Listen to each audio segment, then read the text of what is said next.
Break के बाद आपका स्वागत है। बड़ी खबर आपको बता दें, दिल्ली से अब बड़ी खबर आ रही है। मोदी कैबिनेट की बैठक जारी है। अंतरिम बजट को मंजूरी दी जाएगी। पीएम मोदी कैबिनेट बैठक में मौजूद हैं।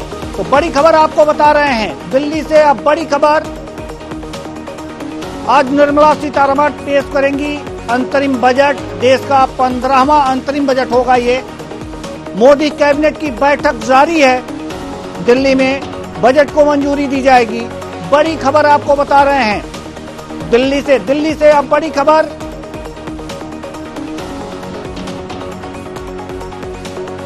मोदी कैबिनेट की बैठक जारी है। अंतरिम बजट को मंजूरी दी जाएगी। पीएम मोदी कैबिनेट बैठक में मौजूद हैं।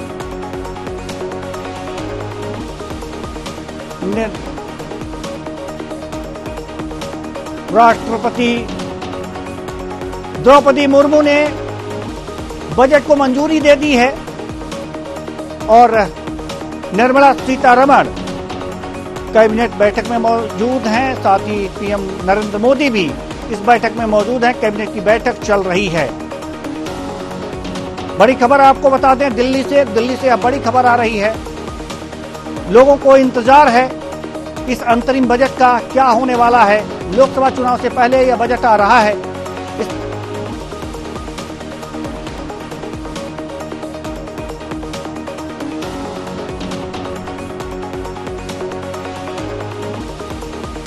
आज बजट पेश होने वाला है। 15वां बजट होगा। हमारे साथ रंजी वर्मा बनी हुई हैं। बहुत बहुत एक बार और आपका स्वागत है हमारे इस कार्यक्रम में। आप हमारे साथ लगातार बनी हुई हैं। हमारे साथ मोनू राठौर ग्वालियर से हमारे साथ मौजूद है। मोनू राठौर संवाददाता। सबसे पहले हम रुख करेंगे अपने संवाददाता मोनू राठौर के पास। कुछ लोग खड़े हुए हैं, बजट से उनकी क्या उम्मीदें हैं। ये अंतरिम बजट है, चुनाव से पहले आने वाला ये बजट है। क्या लोगों के मन में है, बताइए। देवेंद्र जी, आज बजट केंद्र सरकार के द्वारा बजट पास होना है और कहीं ना कहीं जो उम्मीद युवाओं को लेकर उम्मीद आने वाली है, रोजगार मिलने वाली है। चाहे महंगाई की बात करें, महंगाई के मोबाइल भी एंड्रॉइड मोबाइल की होने वाली बात करें, जो लोग युवाओं को लेने वाली चीजें सस्ती होने वाली है। कहीं महिलाओं की किचन में काम करने वाली है और कहीं राहत में गैस में राहत मिलने वाली है। चाहे वो पेट्रोल की बात करें तो युवा गाड़ी चलाते हैं पेट्रोल में राहत मिलने वाली है। चाहे वो बिजली की बात करें, जो गाड़ी कार चलाते हैं तो बिजली में राहत मिलने वाली है। सरकार का एक अच्छा जो अंतरिम बजट है वो पेश होने वाला है। युवाओं को भी एक अच्छा मौका रोजगार का मिलने वाला है। मोनू, आपकी आवाज प्रॉपर वे में नहीं आ पा रही है, इसलिए एक बार और आप जुड़ने का प्रयास कीजिए क्या कि आपकी आवाज साफ हो कि आप कह क्या रहे हैं, और लोगों से बात भी करने की कोशिश कीजिएगा कि उन लोगों के मन में क्या है।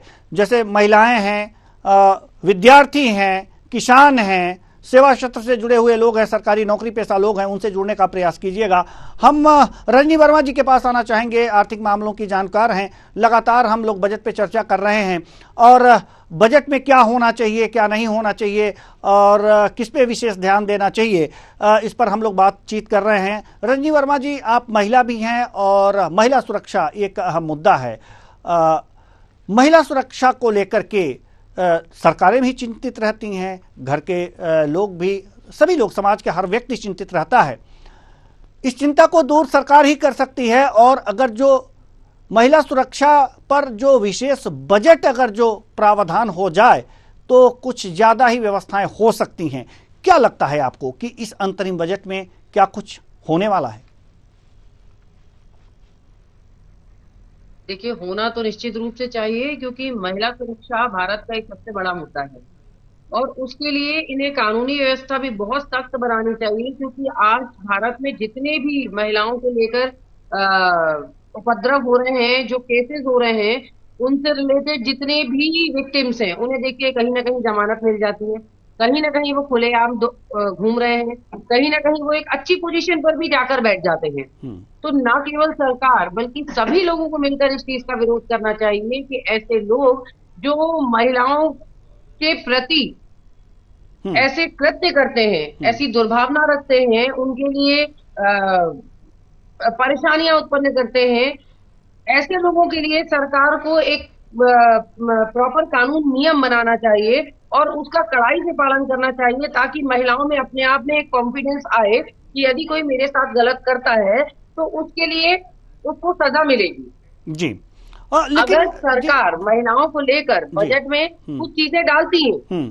तो महिलाओं को एक अपने आप में कॉन्फिडेंस आता है कि नहीं, हमारे लिए सरकार कर रही है। लेकिन अगर हम हकीकत में देखें तो सिर्फ वो चीजें घोषणाओं में चलती हैं, पेपर्स में चलती हैं। अगर आप हकीकत देखिए तो आप मुझे बताएं कि महिलाओं के लिए एक्चुअली में बजट में जो महिलाओं की सुरक्षा को लेकर है वो क्या प्रावधान दिए गए हैं आज तक। तो जी। सरकार को इस और विशेष रूप से ध्यान देना चाहिए, क्योंकि महिलाएं कहीं पर भी एक बहुत महत्वपूर्ण भूमिका निभाती हैं। किसी भी देश की अर्थव्यवस्था आप देख लें, किसी भी देश की स्थितियां आप देखें, जहां महिलाएं मजबूत होंगी वहां अपने आप देश एक मजबूती की तरफ जाता है। जी बिल्कुल। और इस और विशेष ध्यान देना, चाहे वो बजट में हो चाहे वो किसी दूसरी चीजों में है, बहुत आवश्यक है। जी। हमारे साथ वरिष्ठ पत्रकार एल द्विवेदी जी भी जुड़ चुके हैं। बहुत बहुत स्वागत है आपका हमारे इस कार्यक्रम में। एल द्विवेदी जी, बात महिला सुरक्षा की हो रही है, बात बजट की हो रही है कि बजट में ऐसा क्या प्रावधान किया जाए कि महिलाओं को और सुरक्षा देने के लिए सरकारें प्रबंध कर सकें। जैसे कि आपने देखा होगा कि उत्तर प्रदेश में एक बार ऑपरेशन मजनू भी चला था, थोड़े दिन के लिए चला, उसके बाद से वो परिदृश्य से गायब हो गया। तो इस तरह से अगर जो इस तरह से ऑपरेशन मजनू चल रहा है और उससे कुछ सौदे और इस तरह से लड़कियों को छेड़ने वाले लोगों पर अंकुश लगाया जा रहा है, युवाओं पर, तो इस तरह के कार्यक्रम तो बराबर चलने चाहिए और इस तरह के कार्यक्रम चलने के लिए एक्स्ट्रा बजट भी होने चाहिए। तो एक्स्ट्रा बजट का अगर जो प्रावधान इस केंद्रीय बजट में किया जाए राज्य सरकारों के लिए या फिर या केंद्र सरकार की तरफ से, तो ये किस तरह से किया जा सकता है और इस बजट में क्या उम्मीदें हैं कि इस तरह की कोई और विशेष व्यवस्था होगी, टास्क फोर्स गठित करने के लिए अलग जो है प्रावधान किया जा सकता है इस अंतरिम बजट में? क्या लगता है आपको? देखिए, निश्चित तौर पर कहीं ना कहीं ये जो महत्वपूर्ण बजट है और ये जो बजट है ये बहुत ही महत्वपूर्ण माना जा रहा है। और अगर हम बात कर लेते हैं इस बजट की, तो इस बजट में बहुत सी ऐसी योजनाओं का क्रियान्वयन होगा, चाहे वह इंफ्रास्ट्रक्चर की बात करें। सबसे पहले हम महिला सुरक्षा को लेकर जो आपने बात करी, तो इसमें कहीं ना कहीं महिला सुरक्षाओं को लेकर के महिलाओं को आर्थिक रूप से कैसे बढ़ावा मिले, इसको लेकर एक विशेष मुझे लगता है पैकेज का ऐलान हो सकता है।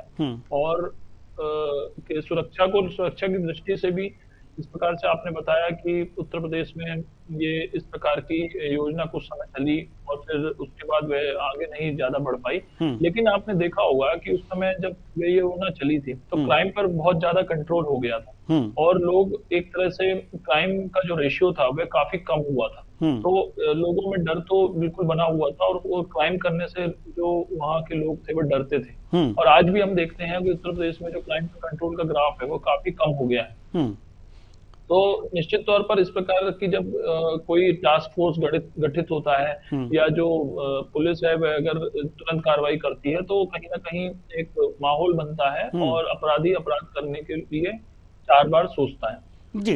दूसरी ओर बात कर लेते हैं बजट की। जो बजट आज पेश हो रहा है, अंतरिम बजट है ये कहीं ना कहीं, और मतदाताओं को लुभाने के लिए बड़े ऐलान सरकार कर सकती है।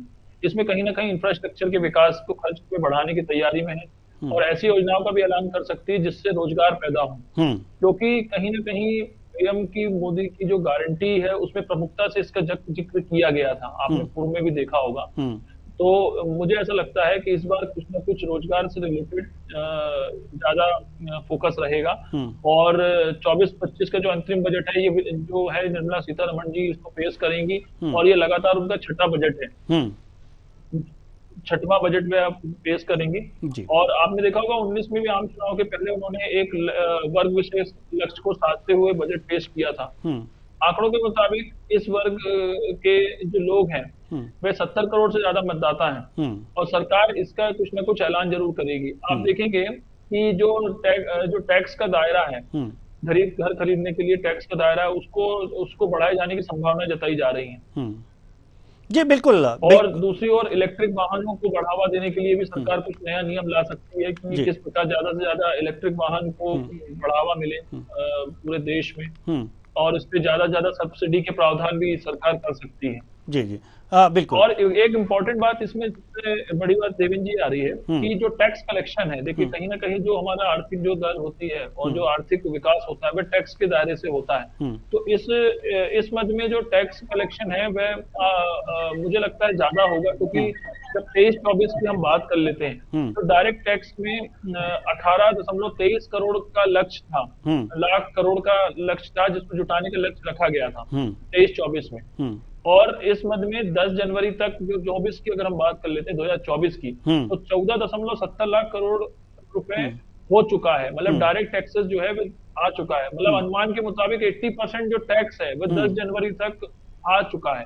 तो वित्त वर्ष पूरा होने में 2 महीने से अधिक का समय है। तो करीब करीब मुझे ऐसा लगता है कि जो इन्होंने 23-24 के डायरेक्ट टैक्स का जो दायरा 18.23 लाख करोड़ के लिए रुपए जुटाने का एक लक्ष्य बनाया गया था, वह कहीं ना कहीं 24 में पूर्ण हो जाएगा, क्योंकि अभी भी 2 महीने का वक्त बचा हुआ है। जी जी, ठीक है, हम आपके पास आएंगे। रजनी वर्मा जी हमारे साथ हैं, आर्थिक मामलों की जानकार हैं। रजनी वर्मा जी, जैसा कि आप भी महिला हैं और निर्मला सीतारमण जी भी महिला हैं, वित्त मंत्री जो हमारी हैं, राष्ट्रपति खुद महिला हैं हमारे देश की। ऐसे में क्या आपको नहीं लगता कि महिलाओं को आर्थिक रूप से और सशक्त बनाने के लिए इस बजट में प्रावधान होने चाहिए, और होने चाहिए तो किस तरह के होने चाहिए? देखिए, आर्थिक रूप से मजबूती ही सशक्तिकरण की एक परिभाषा है। अभी देखिए, सरकार ने अभी नारियों के लिए, महिलाओं के लिए आरक्षण लागू किए। मैं सबसे पहले तो उनसे यही बोलूंगी कि जो आरक्षण आप लागू करते हैं उसे सिर्फ लागू ना करें, उन्हें तत्काल लागू करें। क्योंकि निश्चित रूप से एक शक्ति, एक पावर जब महिलाओं के हाथ में आता है तो वो अपने आप में एक सशक्त महिला और सशक्त देश बनाने में मदद करती हैं। और महिलाओं के लिए छोटी छोटी योजनाएं जो ये सरकार बचत योजनाएं चलाती है, उनको यदि वो और बढ़ाएं, छोटे छोटे स्वयं सहायता समूह को और मजबूत करें, तो निश्चित रूप से महिलाएं मजबूत होंगी, उनकी दूसरों पर, पुरुषों पर डिपेंडेंसी कम होगी, वो उभर कर बाहर आएंगी और मजबूती के साथ कंधे से कंधा मिलाकर देश की अर्थव्यवस्था को मजबूत बनाने में मदद करेंगी। जैसे कि अभी द्विवेदी जी ने कहा कि महिलाओं के लिए सशक्तिकरण के लिए बहुत जरूरी है उनका आर्थिक मजबूतीकरण। आर्थिक मजबूतीकरण ना केवल योजनाओं को देकर, बल्कि अगर सरकार महंगाई कम करती है और जो नॉर्मल महिलाएं हैं, घरेलू महिलाएं हैं, वो अपने बजट में यदि कटौती थोड़ा सा करके उस पैसे को बचा लेती हैं, तो वो अपने लिए एक मजबूती के लिए यूज करती हैं, अपने एक छोटे छोटे सामान लेने या अपने छोटे छोटे कारोबार को शुरू करने में वो उपयोग कर सकती है। देखिए, आज अगर आप देखें तो महिलाएं भरसक प्रयत्न करती हैं कि वो अपने कामों को खुद का खुद शुरू करें, चाहे वो कपड़ों का काम शुरू कर रही है, चाहे वो खाना बनाने के काम को शुरू कर रही है, चाहे वो जगह जगह पापड़ और बनियां बनाने का काम कर रही है। लेकिन ये सब आप चीजें देखिए, ये सब तभी संभव है जब उनके हाथ में कुछ पैसा बचे, क्योंकि ये ऐसे छोटे छोटे काम है जो महिलाएं बिना लोन के अपने घर के खर्च से, अपने छोटे छोटे जो उनका बचत होती है वो उससे शुरू करते हैं। तो यदि सरकार महंगाई पे रोक लगाती है और महिलाओं के उपयोग की चीजों पे टैक्सेस कम करके और छोटी छोटी योजनाएं चलाकर उनको ये बचत करने का मौका देती है, तो महिलाएं सरकारी योजनाओं का लाभ ना भी ले तो भी घर बैठे वो बहुत से ऐसे काम कर लेती हैं जिससे वो बचत करके खुद को मजबूत करती है जी। और निश्चित रूप से आर्थिक मजबूती महिलाओं को कहीं ना कहीं से मानसिक मजबूती देती है और वो परिस्थितियों से लड़ने में सक्षम हो पाती हैं। जी, हम आपके पास आएंगे, आप हमारे साथ बने रहिए। हमारे साथ मोनू राठौर ग्वालियर से जुड़े हुए हैं, जनता के बीच हैं। क्या उत्सुकता है जनता के बीच, ये जानने का प्रयास कर रहे हैं। मोनू राठौर,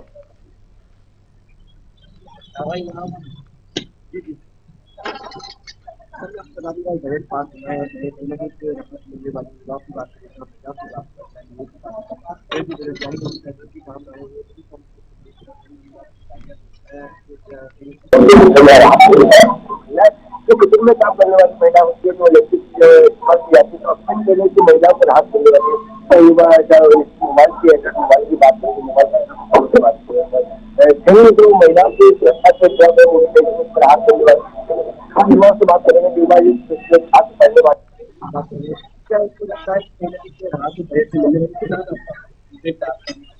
क्या लगता है कि रोजगार के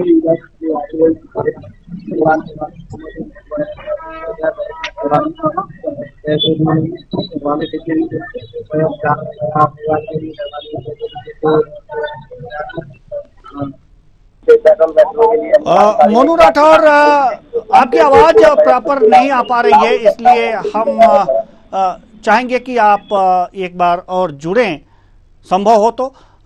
मोनू राठौर किसी छात्र से बात कर रहे थे और उनके विचार जान रहे थे, लेकिन प्रॉपर वे में उनकी आवाज़ हम तक नहीं पहुंच पा रही थी। तो हम बात कर रहे थे महिला सशक्तिकरण की और बजट में आर्थिक रूप से महिलाओं को मजबूत करने की, और बजट में उनके लिए क्या प्रावधान हो सकते हैं, इसके बारे में भी हम चर्चा कर रहे थे। हमारे साथ जो मेहमान रजनी वर्मा जी, आर्थिक मामलों के सलाहकार, जुड़ी हुई हैं, और एल द्विवेदी जी, वरिष्ठ पत्रकार, हमारे साथ जुड़े हुए हैं। लगातार इनसे चर्चा जारी है और लगातार इनसे हम चर्चा कर रहे हैं और जानने का प्रयास कर रहे हैं कि आखिर इस बजट में क्या होने वाला है, किसको राहत मिलने वाली है। हालांकि ये चुनावी बजट है। एल द्विवेदी जी, हम आपके पास आना चाहेंगे और जानना चाहेंगे कि ये जो चुनावी बजट है, इससे सबको आशाएं हैं, चाहे गृहिणी हों या फिर सेवा क्षेत्र से जुड़े हुए, शिक्षा, स्वास्थ्य से जुड़े हुए लोग भी हों। ये सबको आशाएं हैं कि कुछ ना कुछ तो होने वाला है। क्या लगता है कि जो शिक्षा के क्षेत्र में जो बजट आवंटित किया जाता है, आप ये देख सकते हैं कि कहीं टीचर नहीं हैं, कहीं विद्यालय भवन नहीं है, कहीं कुछ नहीं है, कहीं पढ़ाई सही से नहीं हो पाती। आखिर ये बजट जो आवंटित होता है, क्या कम है और होना चाहिए, या फिर क्या स्थितियां हैं? आखिर कैसे शिक्षा की स्थिति सुधरे? कहीं भी देख लीजिए सरकारी विद्यालयों की वही स्थिति है। द्विवेदी जी, निश्चित तौर पर आपका जो प्रश्न है वह बहुत ही महत्वपूर्ण प्रश्न है, और मेरा ऐसा अनुमान है कि कहीं ना कहीं जो बजट आवंटन होता है, इसका प्रॉपर मॉनिटरिंग होना बहुत अति आवश्यक है। क्योंकि कई बार हमने ये देखा है कि बजट तो लाखों करोड़ों में होता है, लेकिन जब धरातल पे हम लोग ग्राउंड रिपोर्टिंग करने जाते हैं या कई बार हम लोग ग्राउंड पर पहुंचते हैं, तो वहां पर वह मौजूदा स्थिति देखने को नहीं मिलती। जैसा आपने कहा कि जिस तरह से इंफ्रास्ट्रक्चर की अगर हम बात कर लेते हैं, स्कूल बिल्डिंग्स की बात कर लेते हैं, कॉलेजेस की बात कर लेते हैं, तो उनके उतना बजट तो आवंटन होता है, लेकिन जब हम जाकर भौतिक स्थिति का सत्यापन करते हैं तो कहीं ना कहीं गुणवत्ता में कमजोर दिखती है, गुणवत्ता में कहीं ना कहीं बिल्डिंग खराब दिखती है, और उस आधार पर वह बजट जो है वह उपयोग तो होता है, लेकिन उसका उस आधार पर क्रियान्वयन नहीं होता।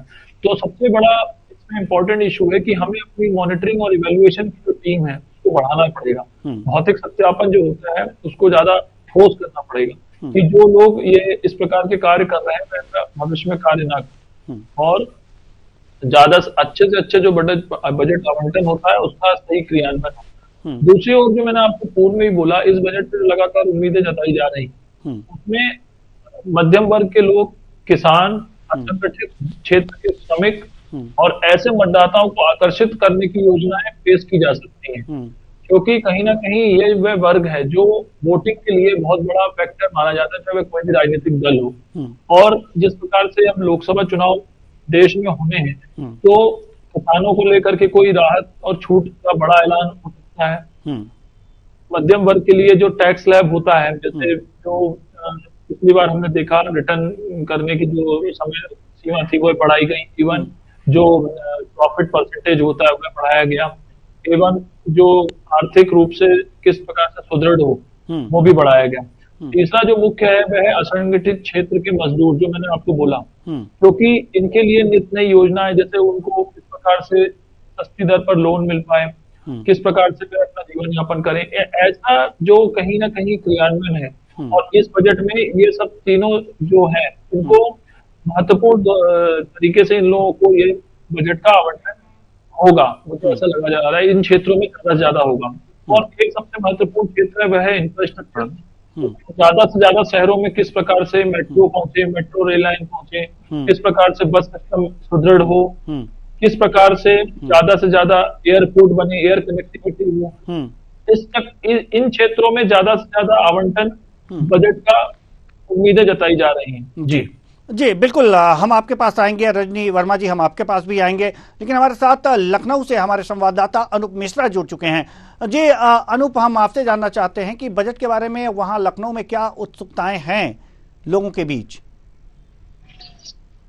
जी देखिए, आज जो है मोदी सरकार का 6वां बजट पेश होगा। हम्म, निर्मला सीतारमण छठी बार जो है बजट पेश करेंगे और ये अंतरिम बजट है, क्योंकि हम्म, अप्रैल महीने में जो चुनाव होना है उससे पहले ये जो अंतरिम बजट पेश किया जाएगा। हम्म, और सरकार का गठन होने के बाद हम्म, जुलाई में पूर्ण बजट पेश किया जा सकता है। हम्म, ये भी हो सकता है इस बजट में कोई बड़े जो है बदलाव किए जाए, बड़े में जो है घोषणाएं भी की जाए, क्योंकि ये हम्म, चुनाव आयोग की तरफ से निर्देशित किया जाता है कि कोई भी मतदाता को प्रभावित करने वाले कई ऐसी घोषणाएं नहीं की जाती, घोषणाएं नहीं की जाती। हम्म, लेकिन एक बड़ी बात जरूर सुनने में समझ में सूत्रों से पता चल रहा है हम्म, कि जो किसान सम्मान निधि है हम्म, वो 6,000 से बढ़ाकर 9,000 की जा सकती है। इसके साथ साथ महिलाओं के जो किसान सम्मान निधि है वो 9,000 से बढ़कर 12,000 की जा सकती है। हम्म, एक महिला सशक्तिकरण का जो जरूर देखने को मिल रहा है कि वो फायदा हो जाएगा महिलाओं को। हम्म, और इसके साथ साथ में महिलाओं को किसान क्रेडिट कार्ड में जो है फायदे दिए जा सकते हैं। हम्म, अन्य देखे जाए तो कोई जो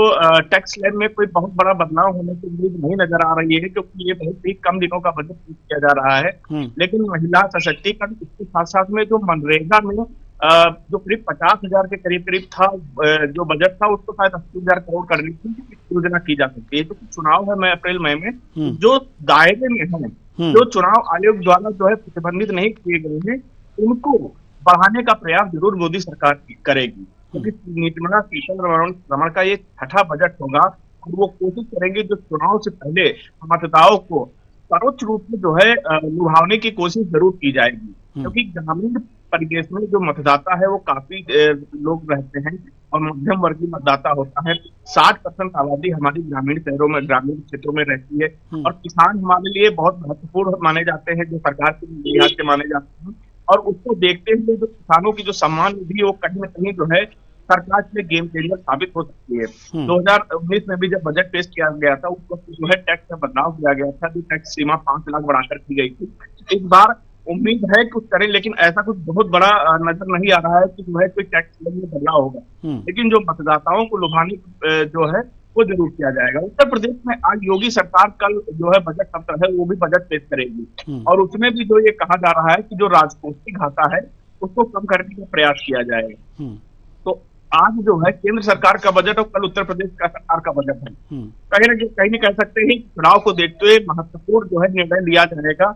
और उम्मीद है महिला सशक्तिकरण, युवाओं को, बेरोजगारों को, इसके साथ साथ में जो है किसानों को, साथ साथ मध्यम आय वर्ग मध्यवर्गीय परिवारों के लिए ये बजट फायदेमंद साबित हो सकता है। बिल्कुल फायदेमंद साबित हो सकता है, क्योंकि ये चुनावी बजट है। बहुत बहुत धन्यवाद इस तमाम जानकारी के लिए, हमसे बातचीत करने के लिए अनूप मिश्रा लखनऊ से। तो लखनऊ में कल बजट पेश होने वाला है और आज जो बजट पेश हो रहा है उसकी पूरी जो है उस पर नज़र है पूरे उत्तर प्रदेश की। और कुल मिलाकर के इस आज हम बजट पे ही चर्चा कर रहे हैं, केंद्रीय बजट पर। अंतरिम बजट आज पेश होने वाला है और हमारे साथ जो मेहमान हैं रजनी वर्मा जी, आर्थिक मामलों की जानकार हैं, और वरिष्ठ पत्रकार A.L. द्विवेदी हमारे साथ हैं।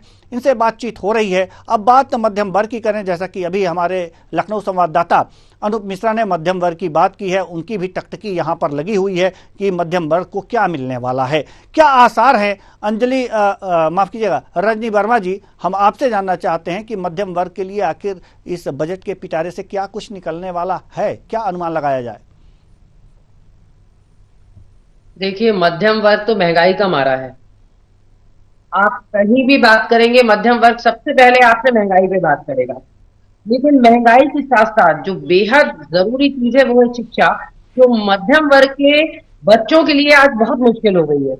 अभी आपने बात करी सरकारी स्कूलों की शिक्षा पे, जिनकी स्थिति इतनी बद से बदतर है, इतना घोषणाएं होने के बाद, इतना बजट होने के बाद भी आज उनकी कोई भी स्थिति नहीं सुधर रही। तो हर व्यक्ति अपने बच्चे को एक अच्छा स्कूल, एक अच्छी शिक्षा देना चाहता है, और जिसके लिए बहुत ज्यादा उनको पैसा चाहिए, बहुत ज्यादा उनको सारे कन्विंस और जो रिसोर्सेज चाहिए जो आज उनके पास नहीं है। खाने के लिए ही इतना परेशानी हो रही है, बजट में इतनी ज्यादा महंगाई, उनके घर में इतनी ज्यादा महंगाई से वो मारे हुए हैं कि अदर चीजों के लिए वो पैसा ही नहीं निकाल पा रहे हैं। आप देखिए आज की डेट में स्टूडेंट्स, युवा सबसे ज्यादा सुसाइड कर रहे हैं। रीजन आप देखें तो कहीं वो एग्जाम पास नहीं कर पा रहे हैं, कहीं वो बेरोजगार हैं, तो कहीं घर में माँ बाप की उम्मीदों पे खड़े नहीं उतर पा रहे हैं। रीजन उसका सिर्फ यही है कि जब बच्चा अपने घर में बड़ा होता है तो वो हमेशा चाहता है कि मैं अच्छी पढ़ाई करूं, अपने माँ बाप को अच्छा जीवन दूं, अच्छी कमाई करूं, एक अच्छा लिविंग स्टैंडर्ड दूं। लेकिन जैसे जैसे वो आगे बढ़ता है और पैसे के महत्व को समझता है, महंगाई के महत्व को समझता है और उसमें डिप्रेशन आता है, तो वो इस तरफ बढ़ता चला जाता है।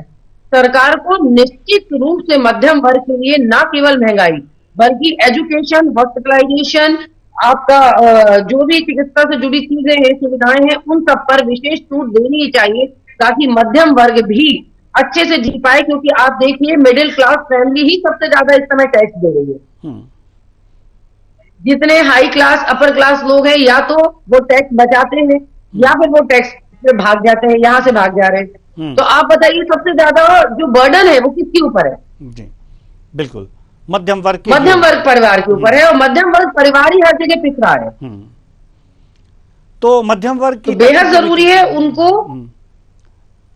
बिल्कुल बिल्कुल सुविधाएं देना, बिल्कुल बिल्कुल छूट देना। बिल्कुल सही बात कह रहे हैं, लेकिन ये छूट किस तरह से दी जा सकती है, ये द्विवेदी जी हम आपसे जानना चाहते हैं कि कहाँ कहाँ छूट मिल सकती है, कहाँ कहाँ राहत मिल सकती है मध्यम वर्ग को। देखिए, निश्चित तौर पर बहुत ही महत्वपूर्ण प्रश्न है, क्योंकि मध्यम वर्ग जो है उसके लिए बजट एक बहुत ही इम्पोर्टेंट फैक्टर होता है, क्योंकि उसको सभी को तालमेल लेकर चलना पड़ता है। तो मुझे ऐसा लगता है कि आय के स्रोत किस प्रकार से बढ़ाया जाए, खर्च के स्रोत जो है वो कैसे बढ़े, तो इसको लेकर के सरकार कुछ योजनाएं ला सकती है। टैक्स स्लैब में कुछ छूट दे सकती है, जैसे हमने पिछले बजट में भी देखा कि टैक्स फाइलिंग का जो था वो उसकी स्लैब को बढ़ाया गया, वो अलग अलग स्लैब में रखा गया, लेकिन फिर भी जो राहत है वह नहीं मिल पाई। दूसरा, affordable scheme, housing affordable scheme होती है, उसमें कहीं ना कहीं छूट दी जा सकती है कि ज्यादा से ज्यादा लोग अपना ईएमआई वगैरह है उसको कम से कम कर पाए। हाउसिंग लोन के ज्यादा प्राथमिकता सरकार दे सकती है। महंगाई को लेकर के अगर हम बात कर लें तो मध्यम वर्ग के लिए जो घरेलू सकल उत्पाद है, घरेलू उत्पाद है, उनके ऊपर टैक्स कुछ कम कर सकती है, जिससे महंगाई कम हो पाए और मध्यम वर्ग को उसमें राहत मिल पाए। क्योंकि ये जो बजट है ये निश्चित तौर पर लोकसभा के चुनाव के आसपास ही आ रहा है, तो सरकार का ऐसा विशेष फोकस होगा कि ज्यादा से ज्यादा जो टैक्स का बोझ आम नागरिकों पर ना पड़े, टैक्स की छूट उनको मिल पाए। दूसरी ओर किसान वर्ग जो है उसको भी लुभावित कर सकते हैं और टैक्स के लिए कहीं ना कहीं छूट दी जा सकती है। अभी आप देखेंगे कि कल जो हम अगर टैक्स की बात देखते हैं तो वहां पर भी एक चढ़ाव देखने को मिला है और ऐसा माना जा रहा है कि बढ़ सकता है। तो जो शेयर बाजार है उसमें भी निगाहें लोगों की टिकी हुई हैं। जी बिल्कुल, सबकी निगाहें यहाँ पर टिकी हुई हैं। बात अगर जो मध्यम वर्ग की करें तो वो महंगाई की मार से वास्तव में जूझ रहा है, जैसा कि आपने भी कहा कि यह किस तरह से किया जा सकता है। लेकिन अगर जो सबसे बड़ी बात यह है देखा जाए तो अगर जो महंगाई कम करना है तो एक तरह से एक नब्ज, जैसा कि अभी थोड़ी देर पहले रजनी वर्मा जी से बातचीत हो रही थी तो उन्होंने कहा है कि जो ट्रांसपोर्टेशन है इसमें कमी लाई जाए, और ये तब कमी आएगी जब तेल के दामों में कमी आएगी। यानी कि अगर जो पेट्रोलियम पदार्थों के दामों को घटाया जाए तो ट्रांसपोर्टेशन में जो कमी आएगी, इससे वस्तुओं के दाम गिरेंगे, और जब ये वस्तुओं के दाम गिरेंगे तो महंगाई पे कंट्रोल किया जा सकता है। लेकिन क्या आपको लगता है कि सरकार इस मूड में है कि पेट्रोलियम जो है, डीजल पेट्रोल के दामों में कटौती कर सकती है? निश्चित तौर पर कहीं ना कहीं देखिए, क्रूड जो है वह अभी है तो इस पे कटौती करना आवश्यक है, लेकिन सरकार, कई बार ऐसी बातें आती हैं कि सरकार उस पर नियंत्रण नहीं कर पाती और कंपनियां उसको निर्धारण कर रही हैं। तो ये बहुत ही महत्वपूर्ण एक विषय है।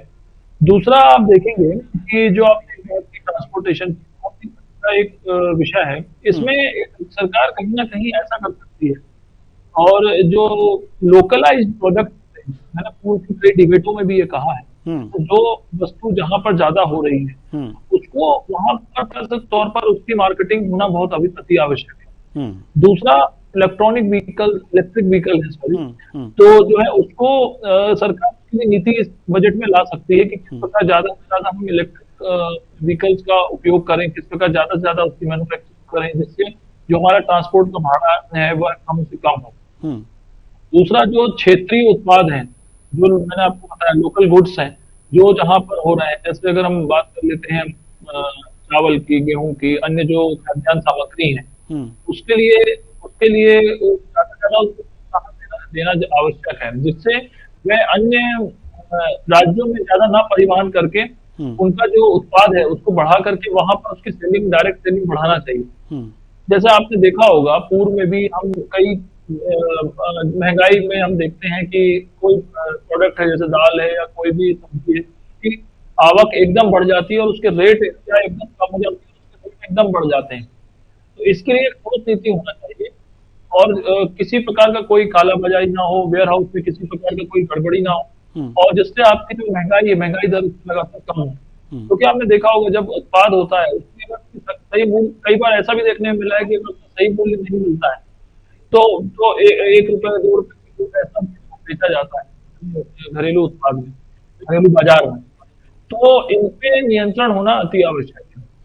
जी, एक चीज और देखी गई है कि सरकारों ने यह ऐलान किया है, कई राज्य सरकारों ने भी ऐसा ऐलान किया है कि 450 प्रति सिलेंडर ही आपको देने होंगे। हालांकि अब 1000 रुपये देने पड़ रहे हैं अभी तक, लेकिन इसके दाम अभी कम नहीं हुए हैं। सरकार ने वायदे किए थे, भले ही चुनाव वो जीत गए, लेकिन अभी कम नहीं हुए हैं। तो क्या इस बजट में इस तरह के कोई प्रावधान हो सकते हैं कि ये अगर जो गैस के दामों में, रसोई गैस के दामों में कमी भी हो सकती है? देखिए, मैं आपको बताना चाहूंगा कि कहीं ना कहीं ये जो है ये पूरा एक खाका होता है। लोकसभा चुनाव को देखते हुए ऐसी योजना ला सकते हैं, लेकिन आप देखेंगे कि आपको पूरे देश के विषय में सोचना है, क्योंकि आपका टैक्स कलेक्शन कितना आ रहा है। जो मैंने आपको पूर्व में बताया कि टैक्स कलेक्शन हमारा 18 लाख करोड़ के आसपास इसका जो था, जिसमें करीबन 10 लाख करोड़ आज आ चुका है, और अभी 2-3 महीने में वो पूरा उम्मीद जताई जा रही है जो डायरेक्ट टैक्सेस है। तो आपने बताया कि किस प्रकार क्या है, इस प्रकार सिलेंडर कीमतें कम हो सकती है, लेकिन आप इसमें समझिए कि अगर कीमतें कम होंगी तो कहीं ना कहीं दूसरे और वो टैक्स कहीं ना दूसरे स्रोत से वो बढ़ाया जाएगा। तो ये होना तो असंभव सी बात लगती है, क्योंकि आप समझिए कि इतना ज्यादा जब ठीक है, हम आपके पास आएंगे। एल द्विवेदी जी हम आपके पास आएंगे, और रजनी वर्मा जी हम आपके पास भी आएंगे। लेकिन इस समय सत्यम शर्मा जो हमारे संवाददाता हैं रीवा से हमारे साथ जुड़ चुके हैं, उनके साथ कुछ लोग हैं, उनसे बातचीत करना चाहते हैं, उनके मनोभाव को समझना चाहते हैं। जी सत्यम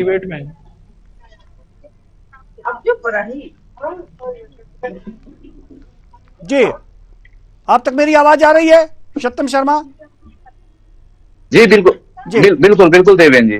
जी, तो हम चाहेंगे कि जो यहाँ पर लोग हैं उनसे आप उनके मनोभाव को टटोलें कि आखिर अंतरिम बजट पेश होने जा रहा है, उनकी क्या उम्मीदें हैं। कुछ महिलाएं भी हैं आपके पीछे खड़ी हुई हैं, उनसे भी जरूर आप पूछिएगा कि वास्तव में क्या चाहती हैं, क्या है मन में उनके। जी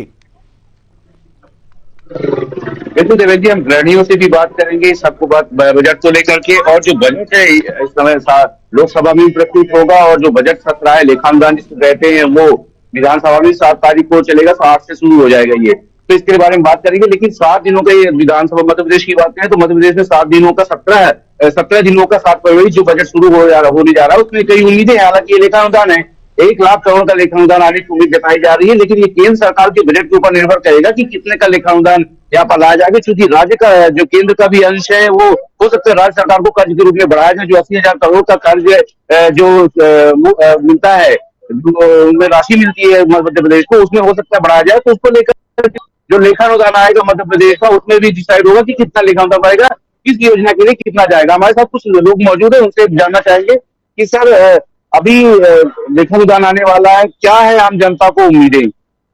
इस बजट से मध्यम वर्ग की और बेरोजगारों के लिए बहुत आशाएं हैं कि ये हित में होना चाहिए, और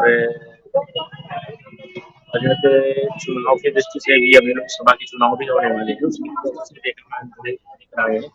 कि बजट में पेट्रोल डीजल इनके रेट कम से, जिससे मध्यम वर्गीय और सभी वर्गों को इससे फायदा मिले।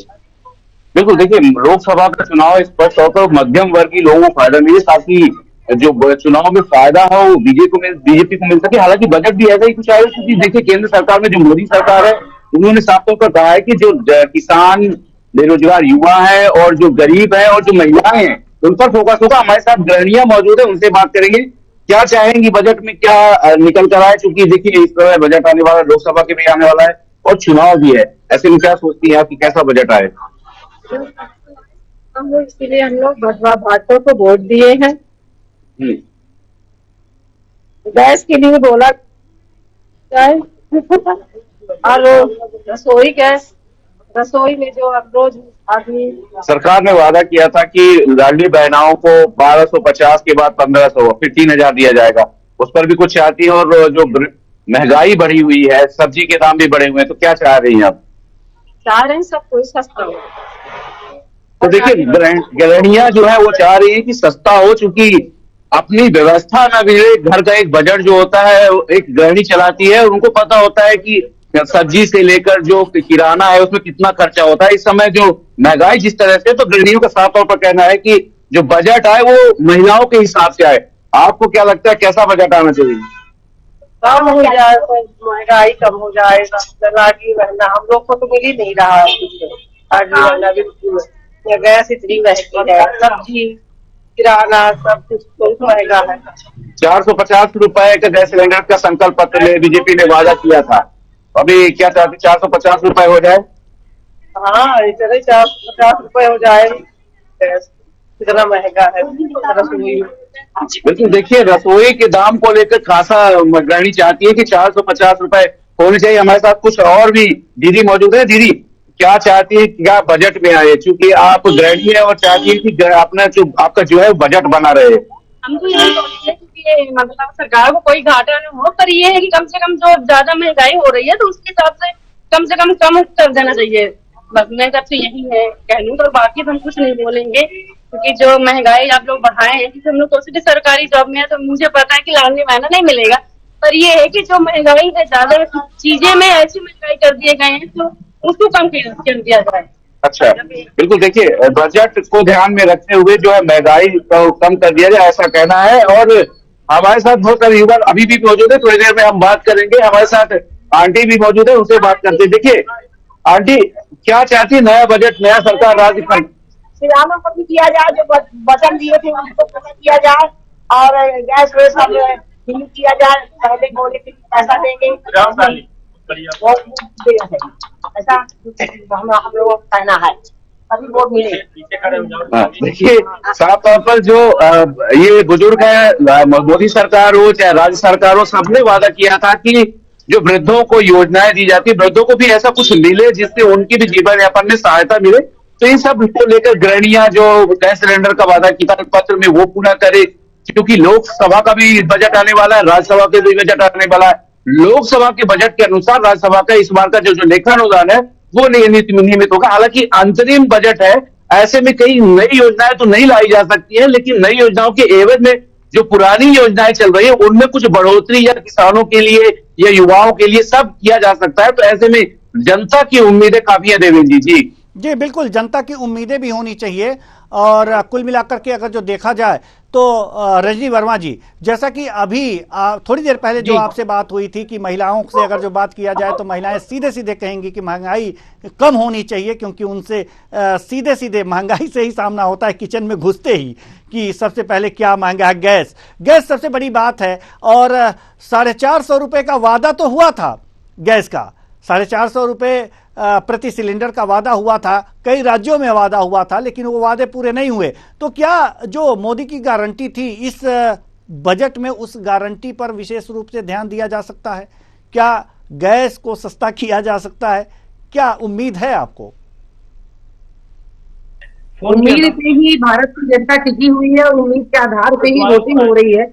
लेकिन आप स्थितियां देख लीजिए कि सब जगह स्थितियां क्या हैं। मैं बार बार एक ही चीज कह रही हूँ कि सरकार को घोषणाओं से ज्यादा उनके जो योजनाएं वो चला रहे हैं, जो वो कह रहे हैं, उनके इम्प्लीमेंटेशन और मॉनिटरिंग पे ध्यान देना बहुत जरूरी है। जैसे कि द्विवेदी जी ने भी अभी कहा कि सभी चीजों की अगर प्रॉपर मॉनिटरिंग होगी तो किसी भी चीज के लिए बजट करने है यदि प्रॉपर मॉनिटरिंग करके उसका एग्जीक्यूशन किया जाए।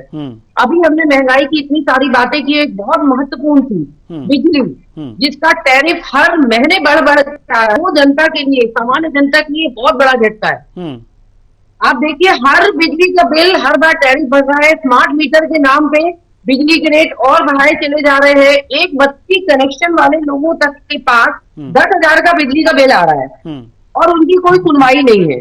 ये भी महंगाई की एक बहुत बड़ी मार है। सामान्य वर्ग की लिए आपने जो अभी कहा कि उनको किस तरीके से अपन थोड़ी सी राहत दे, उसका एक राहत देने का तरीका आरक्षण भी है। सामान्य वर्ग कहीं ना कहीं इससे बहुत मार खा रहा है। मेरा सरकार से ऐसा अनुरोध है कि ये आरक्षण आप जातिगत ना देकर आप उसको योग्यता के हिसाब से देंगे तो निश्चित रूप से सामान्य वर्ग के बच्चे भी बहुत आगे तक जा पाएंगे। सामान्य वर्ग को मारने का रीजन सिर्फ एक महंगाई नहीं है, बहुत सारी चीजें हैं। चाहे आप आरक्षण ले लें, और महंगाई सिर्फ गैस सिलेंडर से नहीं है, बिजली के बिलों से है, जलकर से है, जो आपकी निगम कर लग रहे हैं, उनके हर चीज में आप कर लगा रहे हैं। लेकिन क्या उस कर के एवज में किसी भी वर्ग को उतनी सुविधाएं मिल रही हैं? इसकी मॉनिटरिंग कौन करेगा? जी ये मॉनिटरिंग सबसे ज्यादा आवश्यक है किसी भी काम को सुचारू रूप से चलाने के लिए। बिल्कुल बिल्कुल, हम आएंगे आपके पास, एल द्विवेदी जी आपके पास भी, और रजनी वर्मा जी आपके पास भी हम आएंगे। हमारे साथ इस समय सतीश कोठारी देहरादून से जुड़े हुए हैं, हमारे संवाददाता। सतीश, उत्तराखंड में क्या उत्सुकता है लोगों के बीच, लोगों के मन में क्या है, क्या चाहते हैं इस बजट से?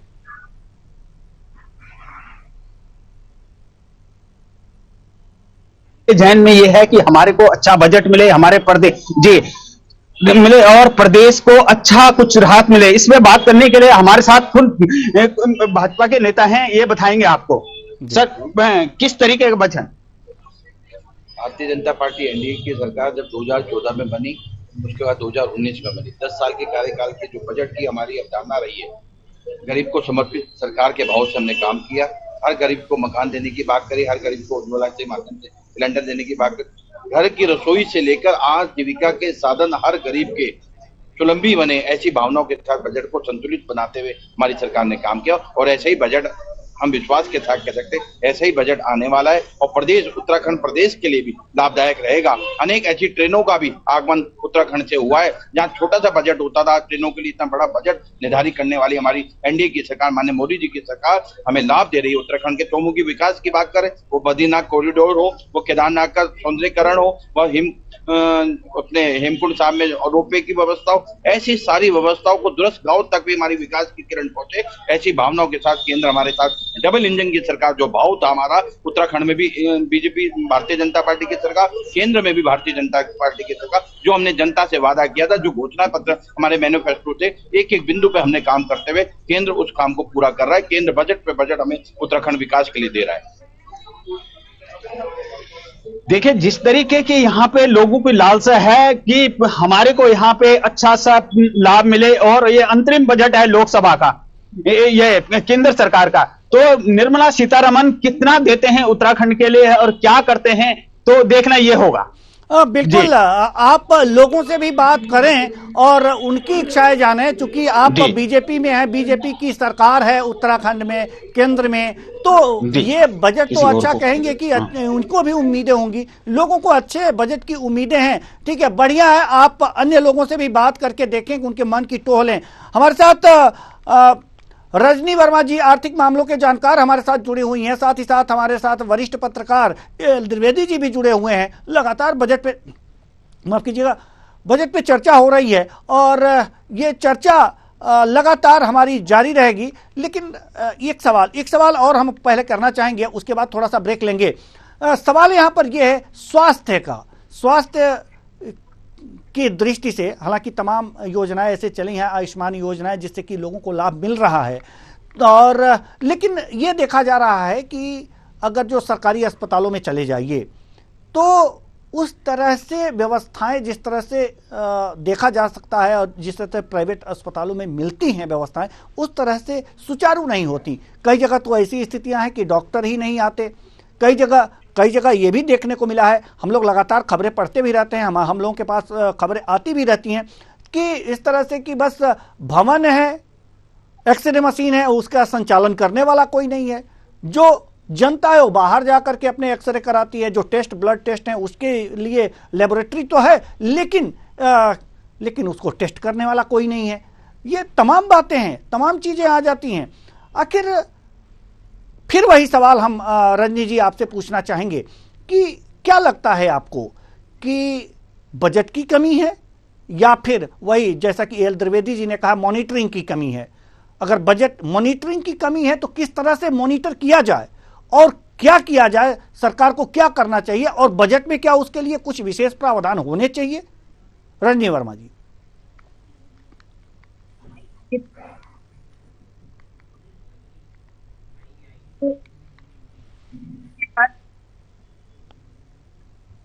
डॉक्टर्स नहीं है, जहाँ पे डॉक्टर्स हैं वो अपनी प्राइवेट क्लिनिक्स चला रहे हैं और अपनी जगह पे मौजूद नहीं होते जब वहां पे मरीज आते हैं, जब अस्पताल का टाइम होता है। दूसरी चीज अगर हम देखें कि कई शहरों में, हमारे खुद के शहर में जनप्रतिनिधियों ने मिलकर यदि मशीनें लगवा दी तो उनको ऑपरेट करने वाला नहीं है। कोरोना के टाइम से लगी हुई प्लाज्मा मशीन आज तक ऑपरेट नहीं हो पा रही है, क्योंकि यहाँ पर न केवल मॉनिटरिंग की कमी है बल्कि एक कहना चाहिए कि सरकार उस तरफ ध्यान ही नहीं देना चाहती। आप योजनाएं इतनी सारी चला देते हैं, आपने जो कार्ड चलाया, आयुष्मान कार्ड चलाया, आपने उसमें अस्पतालों के नाम दिए, लेकिन जब कोई पर्टिकुलर मरीज उन हॉस्पिटल्स में जाता है उसके बावजूद उनसे बिलिंग ले ली जाती है ये कहकर कि यहाँ पर कुछ डॉक्यूमेंट की कमी है या हमारे यहाँ आयुष्मान कार्ड नहीं चलता है। तो आप बताएं ऐसी योजनाएं चलाने का मतलब क्या है? बहुत महत्वपूर्ण मुद्दा आज की डेट में हर अस्पताल में, अगर आप सरकारी अस्पताल छोड़ते हैं, प्राइवेट हर अस्पताल में मेडिकल स्टोर्स खुले हैं। मेडिकल स्टोर्स में दवाइयों की जो रेट ट्रेंड्स हैं उससे 50% 70% कम आपको बाहर वो दवाइयां उपलब्ध हो जाती हैं, लेकिन आपको इस तरीके से बाध्य कर दिया जाता है कि आपको दवाइयां हॉस्पिटल के अंदर से ही लेनी है। जिन चीजों के प्रिंट 150 रुपए है वो बाहर होलसेल में आप 20 रुपए में खरीद के लेकर आ जाते हैं। मुझे लगता है सरकार को सबसे पहले इस तरफ ध्यान देना चाहिए, क्योंकि अगर आप चिकित्सा क्षेत्र की बात करते हैं तो चिकित्सा और दवाइयां दोनों एक दूसरे से जुड़े हुए हैं, और यदि आप उनके रेट में कमी नहीं करते हैं तो गरीब दवा की कमी से मर जाते हैं सर, क्योंकि सरकारी अस्पतालों में कोई करने वाला नहीं है। अगर वो प्राइवेट हॉस्पिटल जाते हैं तो दवाओं के नाम पे उनका इस तरीके से शोषण किया जाता है कि वो चाह के भी अपने मरीजों को वो प्रॉपर ट्रीटमेंट नहीं दिलवा पाते और वो मर जाते हैं। जी हम चिकित्सा के क्षेत्र में बात करेंगे। चीजों में क्यों नहीं आप ध्यान देते? बिल्कुल हम बात करेंगे। क्षेत्र में तो सबसे ज्यादा इस चीज की प्रॉब्लम है। जी हम बात करेंगे। रजनी वर्मा जी हम आपके पास आएंगे। एल द्विवेदी जी थोड़ा सा धैर्य रखिए, हम थोड़ा सा इंतजार और कीजिए। हमारे साथ सतीश कोठारी देहरादून से एक बार फिर जुड़ गए हैं। हालांकि वहां धुंध छाया हुआ है, ऐसा ही धुंध जैसा कि अभी हम लोगों के आंखों के सामने छाया हुआ है कि बजट में क्या होगा और अनुमान लगा रहे हैं। इस धुंध के बीच वो किसी से बात करना चाह रहे हैं, उनके मन की टोह लेना चाह रहे हैं। जी सतीश कोठारी। जी जी जी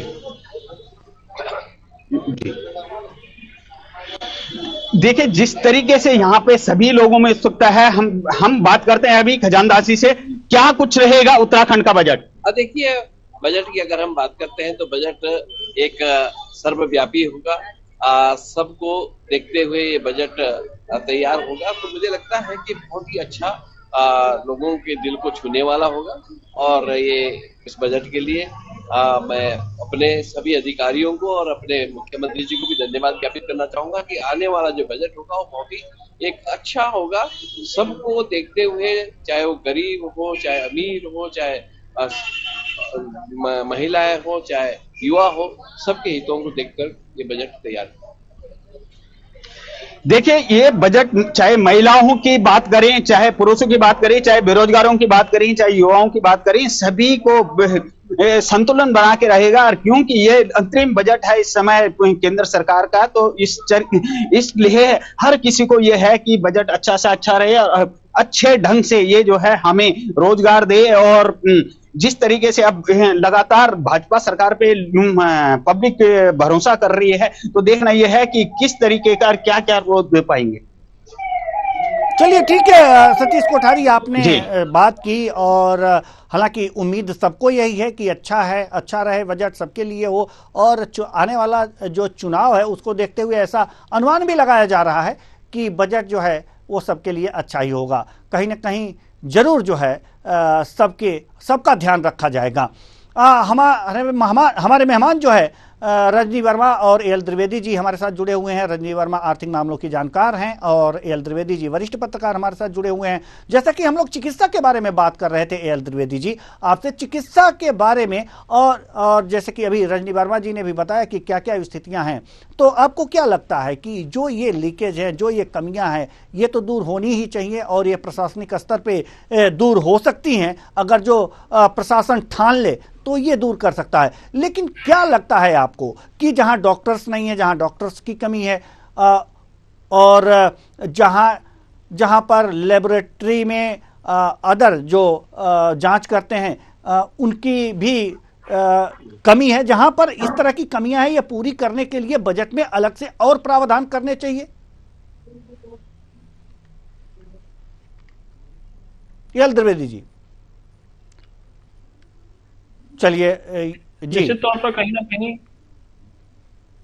ये जो है ये बहुत महत्वपूर्ण है, क्योंकि आपने देखा होगा दवाइयों के दाम बहुत महंगे होते हैं और एक जो इलाज है वो उस प्रकार से नहीं मिल पाता है। आपने देखा होगा कि प्रधानमंत्री जन औषधि केंद्र है, ये केंद्र ने कई अस्पतालों में खोले हैं, वहां पर आधी दर पे वही दवाइयां मिलती हैं, लेकिन ये केंद्र का सही तरीके से संचालन नहीं हो पा रहा है। कई बार वहां पर दवाइयों की कमी होती है, जिससे मजबूर होकर बाहर वह दवाइयों को खरीदना पड़ता है। दूसरी ओर जो आयुष्मान की आपने बात की, तो वह भी एक बहुत महत्वपूर्ण विषय है। अगर आपको उसको लागू करना है तो आपको ईच एंड एवरी डिसीज के लिए उसको लागू करें आप उसमें। लेकिन हम जब जाते हैं तो आपने देखा होगा कि एक सीमित दायरे तक उसको रखा गया है। आप उसमें कुछ चीजें हैं वह कंसिडर की गई हैं और कुछ ऐसी डिसीज हैं जिसको कंसिडर नहीं किया गया। तो उसमें भी कई बार ऐसा होता है कि जो लाभ है, जो मध्यम वर्ग का आदमी है उसमें उसको लाभ नहीं मिल पाता है और उसको कहीं ना कहीं प्राइवेट अपना वह इलाज फिर कराना पड़ता है। तो अगर मुझे मेरा ऐसा मत है कि अगर आप इस प्रकार की योजनाएं बना रहे हैं या इस प्रकार का कोई कार्ड आप देश में दे रहे हैं, लॉन्च कर रहे हैं, तो उसमें सभी प्रकार के सभी का दायरा होना चाहिए, सभी बीमारियों का कवर होना चाहिए कि आप किसी भी प्रकार का कोई भी इलाज करा सकते हैं। लेकिन ऐसा नहीं है, उसमें सिर्फ चुनिंदा हॉस्पिटल, चिन्हित चिकित्सक, चिन्हित हॉस्पिटल, चिन्हित दवाइयाँ और चिन्हित ही जो संख्या है मरीजों की वह भी उसमें डिफाइन की गई है कि आप इतने से इतने % तक आप इलाज करा सकते हैं, इतने से इतने %। तो ये सब जो योजनाएं हैं इनको सही तरीके से फिर से ही बनाना चाहिए और इसकी मॉनिटरिंग होना भी सतत आवश्यक है जी। क्योंकि कई बार हमने देखने में आया है कि जो अभाव होता है महंगी दवाइयों के कारण उसमें दिक्कतें हो जाती है जी। दूसरा जो इंफ्रास्ट्रक्चर है, हमारे जो हॉस्पिटल है उनकी स्थिति भी बहुत ही अच्छी नहीं है, मतलब कहने पे देखा गया है, क्योंकि जो ग्रामीण स्तर के जो PSC केंद्र होते हैं वहां पर सुविधाएं नहीं मिल पाती हैं, डॉक्टर वहां पर उपलब्ध नहीं सरकार करा पा रही है। तो इन सब चीजों पर भी बात होना बहुत अति आवश्यक है, क्योंकि जो ग्रामीण अंचल है वहां पर आपने देखा होगा कि इतनी बड़ी जनसंख्या होती है और वहां पर जो चिकित्सक होते हैं वह 1 या 2 होते हैं, ज्यादा से ज्यादा 4 होते हैं।